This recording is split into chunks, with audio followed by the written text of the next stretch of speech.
So, welcome everyone to the very first session of the Inner Explorers Club.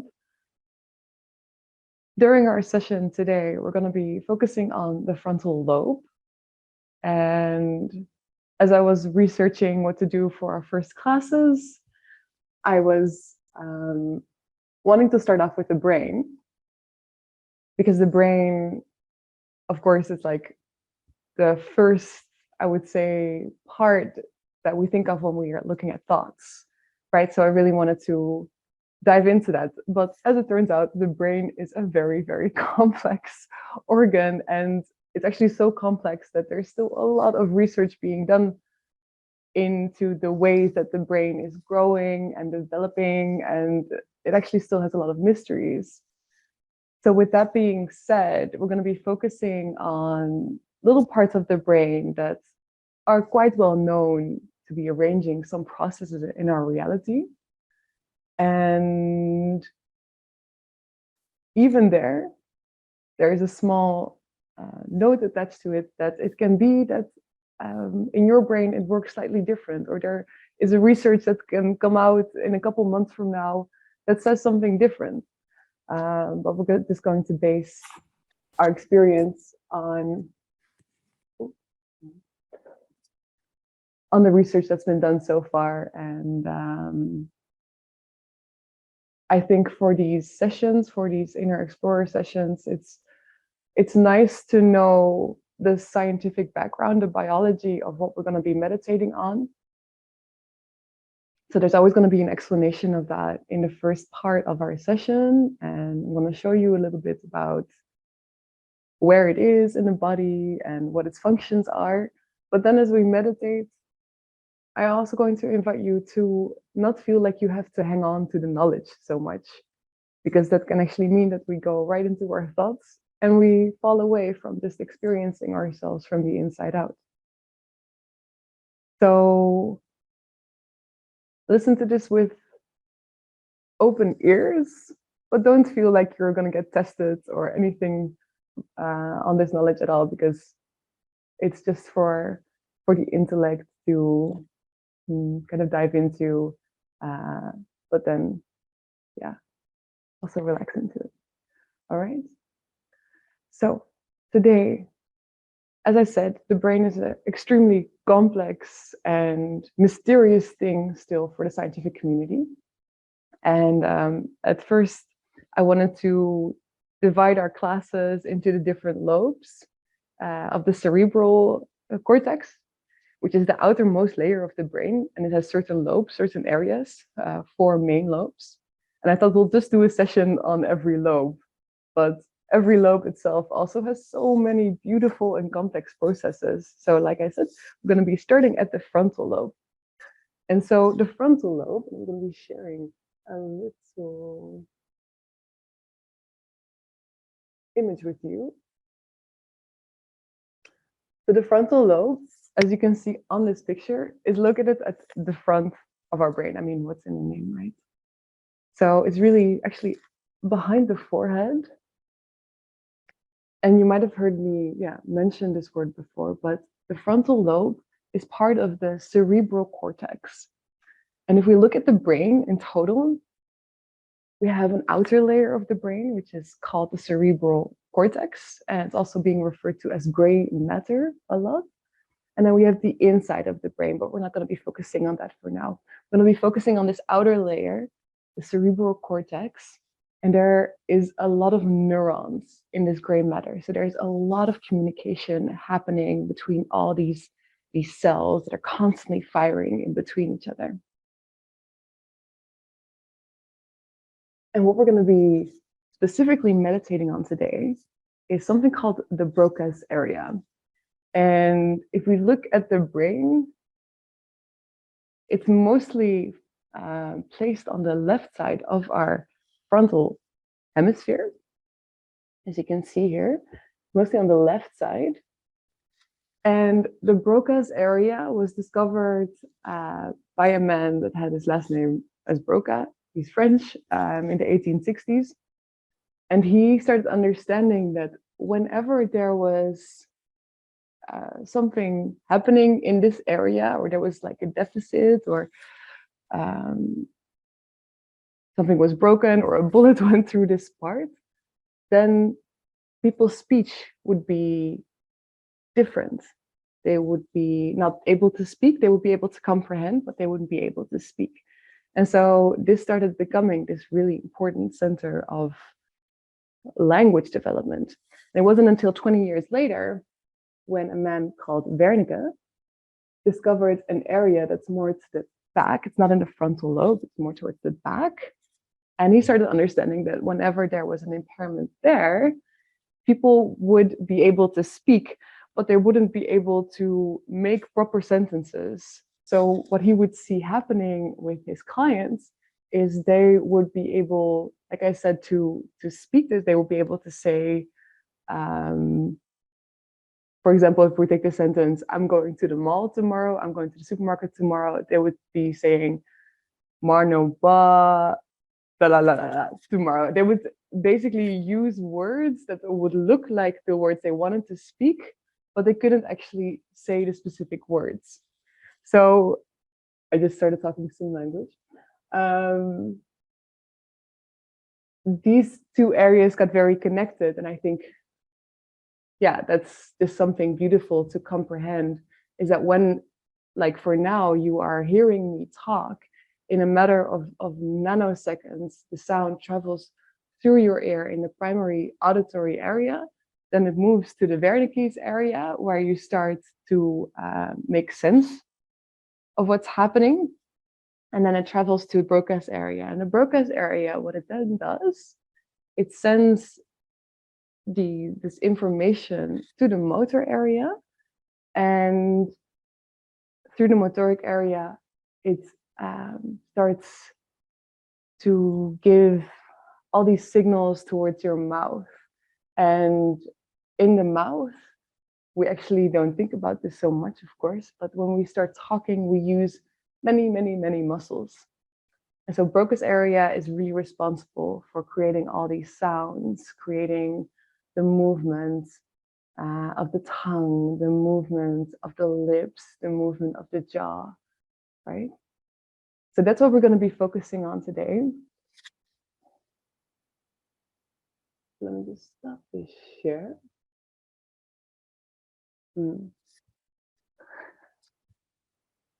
Now, as we're going to go into meditation, I'm just going to remind you one more time, don't focus too much on the exact information that I've just given you. This is going to be a meditation where we're just going to be exploring what is going to come up for us. So whether you are quite a visual person, or you can simply know that it's there, perhaps an intuitive sense, allow yourself to be carried through that, okay? So this is the information part. I'm going to invite you now to find a comfortable seat. And maybe cross your legs.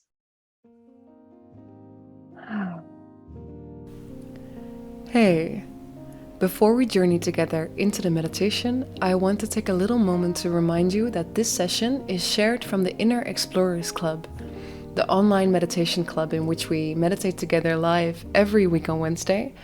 And when you sign up to join, you'll also receive access to an ever-expanding library of bonus content that helps you create a super powerful meditation practice wherever you go.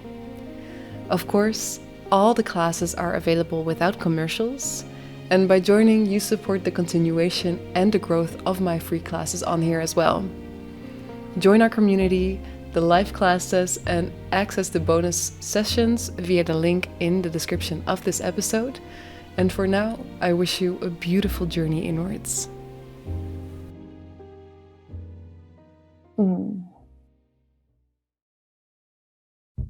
Yeah, so if you found a comfortable seat, I'm going to invite you to close your eyes.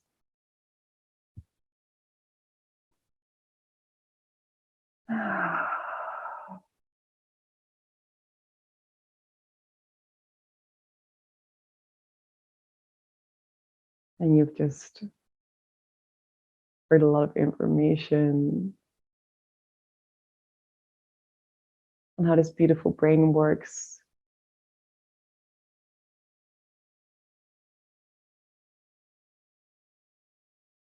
But for now,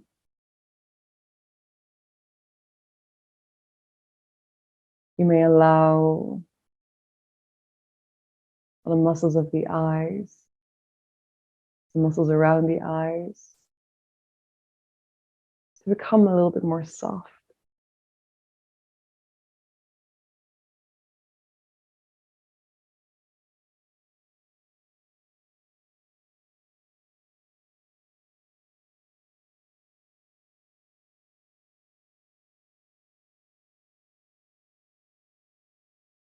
And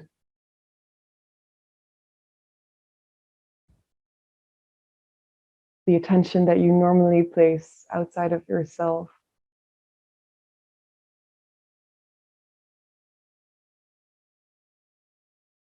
you may slowly start bringing this inwards.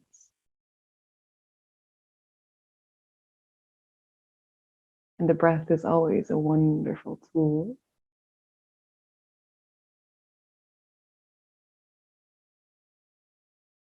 So allowing the mind to settle onto the breath.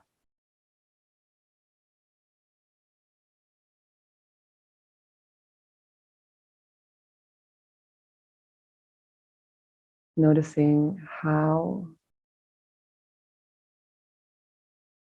the body breathes without needing to make any big changes or shifts.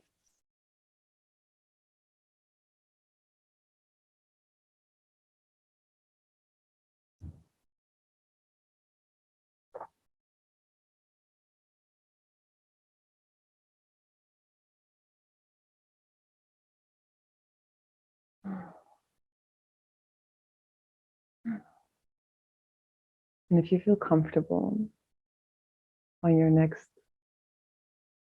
2 or 3 rounds of exhale, see if you can make a slight sighing noise or a humming sound.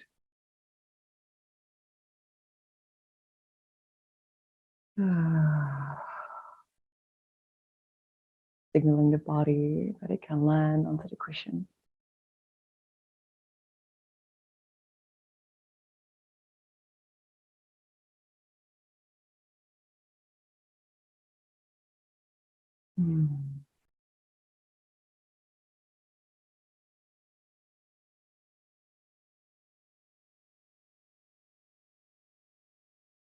Noticing where your body touches the cushion below you.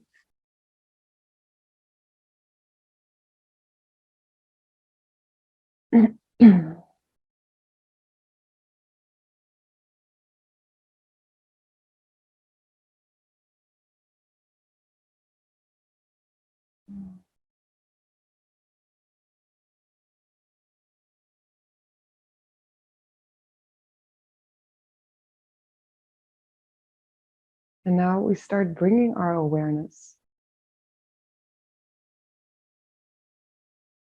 into the jaw, into the mouth.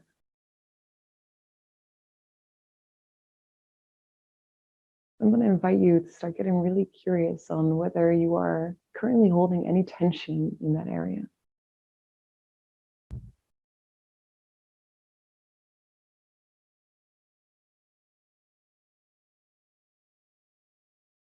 And perhaps you may start unclenching the teeth, letting the jaw hang loose.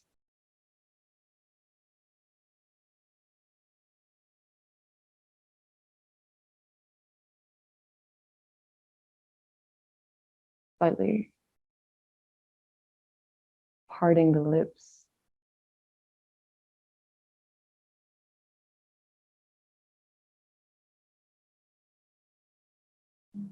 And even letting the tongue relax slightly. And for some, it feels more comfortable to place their tongue in the bottom part of the mouth. And for others, it might be nice to press the tip of the tongue very gently up against the front upper teeth.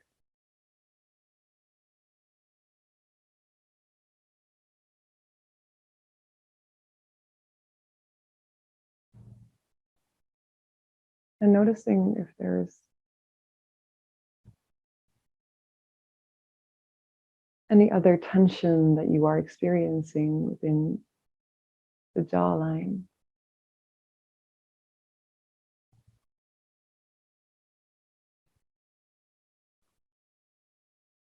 Allowing yourself to simply get quite curious to this area, and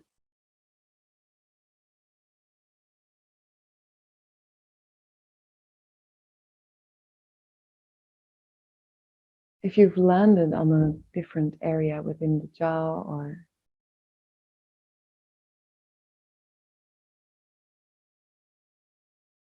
if you feel like focusing on your jaw entirely, I invite you to breathe your next breath into the space of the jaw, figuratively, imagining that your next breath moves into this space. And on the exhale, allowing any tension that can be released to be melted away.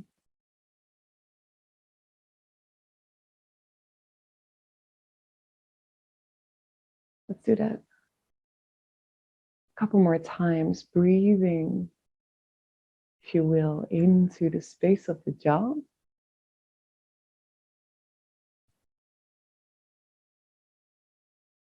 And exhaling, letting any tension that can go along with the exhale to melt. It might be of support to also exhale out through the mouth.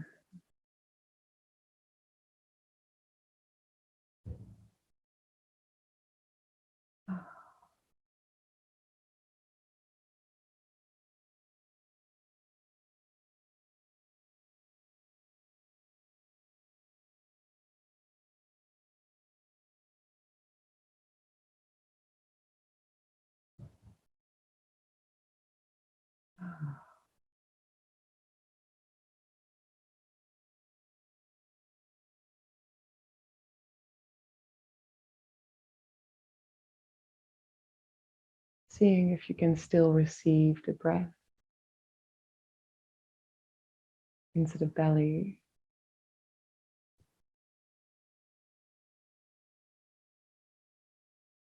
As you equally receive the breath in the jaw and exhale out the tension to receive more relaxation in this area.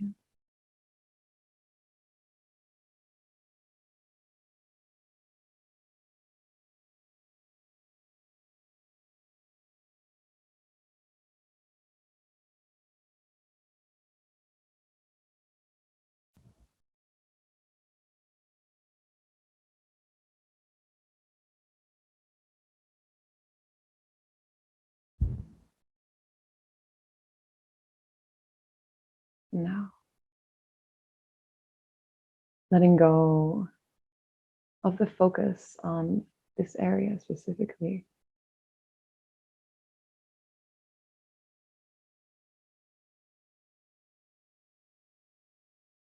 I want you to take a moment to reflect on a time where you experienced an innate curiosity. This can be from a memory when you were younger, perhaps a child.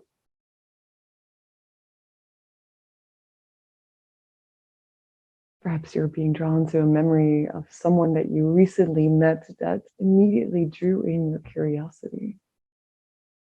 Or perhaps it's a hobby or a piece of music that you encountered.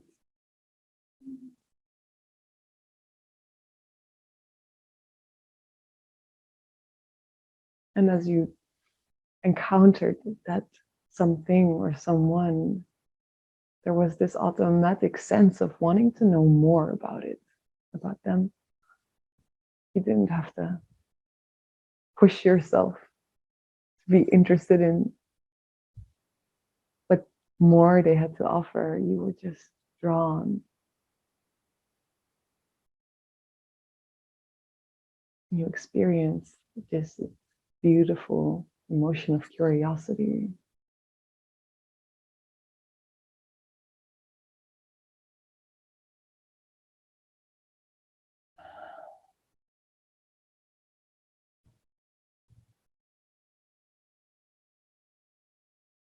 If you've landed on that one thing,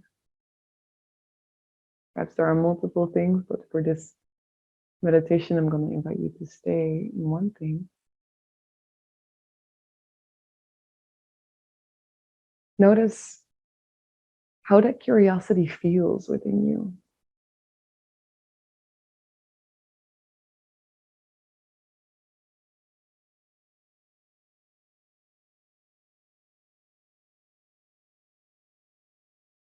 Perhaps it's located in a certain area.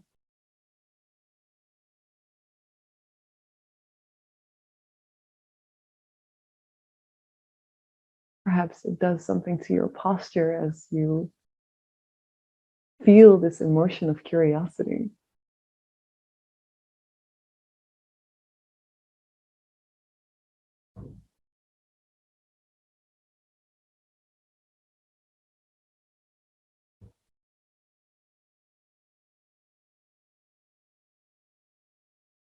And this is the beauty of our reality. We are actually so powerful that we can take this emotion and redirect it. So allow this curiosity now that you've experienced for something perhaps outside of yourself to think into the brain, into the front part of the brain. Allowing yourself to get super curious about your very own brain, your beautiful mind.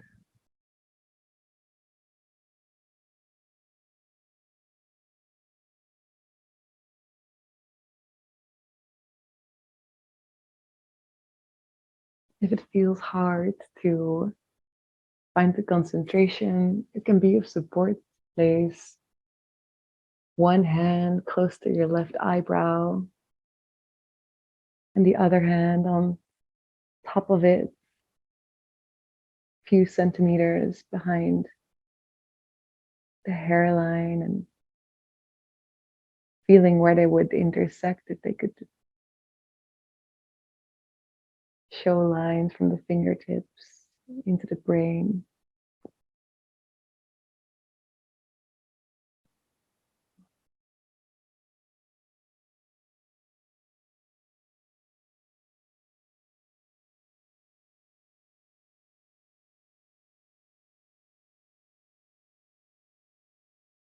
Perhaps for you, it's a simple knowing that within this left part of your frontal lobe, there is this incredible center that creates your speech.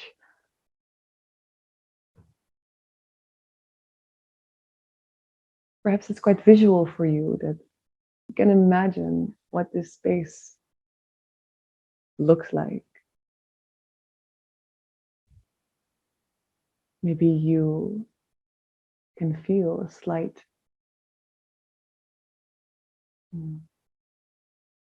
sensation within this area.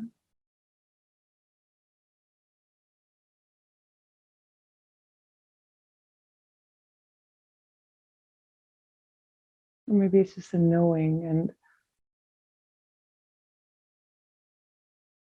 as you allow your curiosity to sink in even further,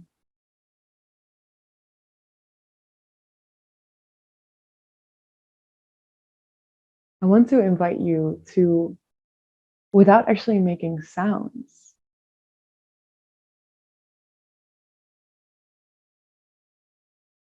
Say the sentence, my name is, and then enter your name.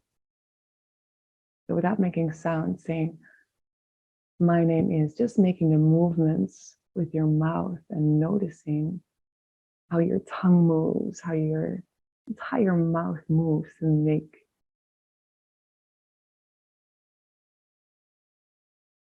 them to be sounds.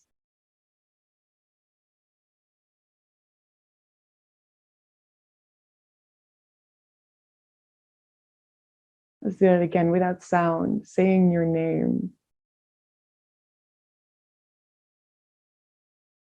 noticing the lips, noticing the jaw.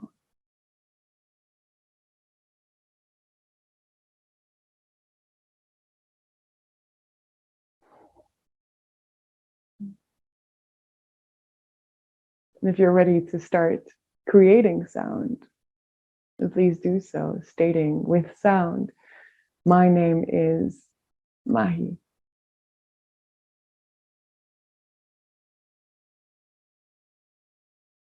And notice that when you speak, you can allow your curiosity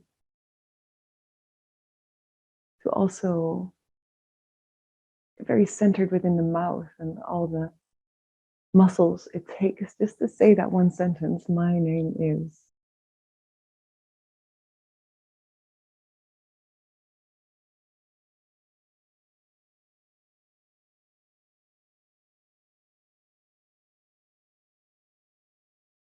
You can also say it very slowly. So let's try that perhaps with another sentence.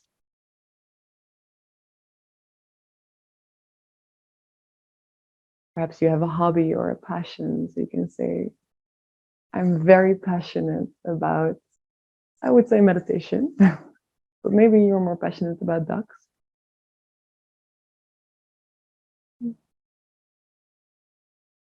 I'm passionate about, just notice how your mouth moves to create that sound.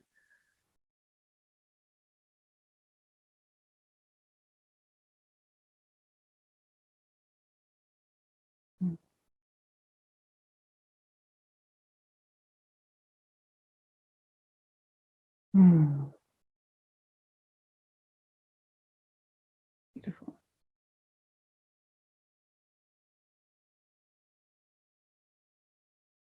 Now we let go of the focus inwards, and whilst keeping your eyes closed, become aware of the space in which you sit.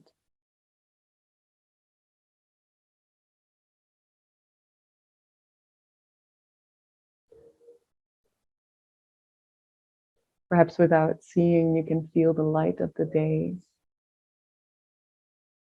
meeting your body. Mm.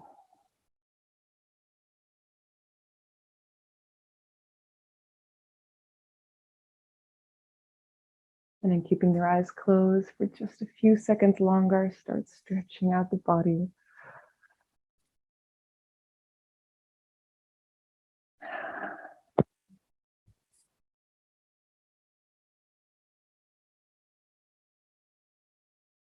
And good morning also to the rest of the body besides the brain. And then very slowly open your eyes back up. See if you can keep a kind of soft gaze.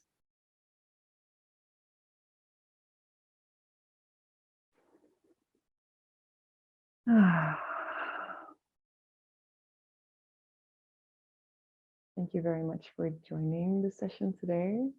Oh, it was exciting for me to share this, to share this creation. To begin, need a little bit of warm up, but that's totally fine. And I have a nice invitation that the next sentence that you speak aloud to someone, see if you can bring that same mindfulness into your mouth. Allow that same curiosity to travel into your tongue and into your jaw, and notice how the words come out. You'll probably start speaking a little bit slower, but it will only make the person more curious towards you. So bring that mindfulness into your speech. And if you forget it the first sentence, then do it later in the day. Notice how beautifully complex that whole journey is, from the mind to the muscles and into the creation of sound. All right. Have a beautiful day, and I'll see you at the next session. Bye. If you enjoyed this eccentric journey, then please take a moment to like or share this episode, whatever feels right for you to do on the platform that you're tuning in from, because it actually helps greatly with the growth and the creation of this meditation channel. Thank you.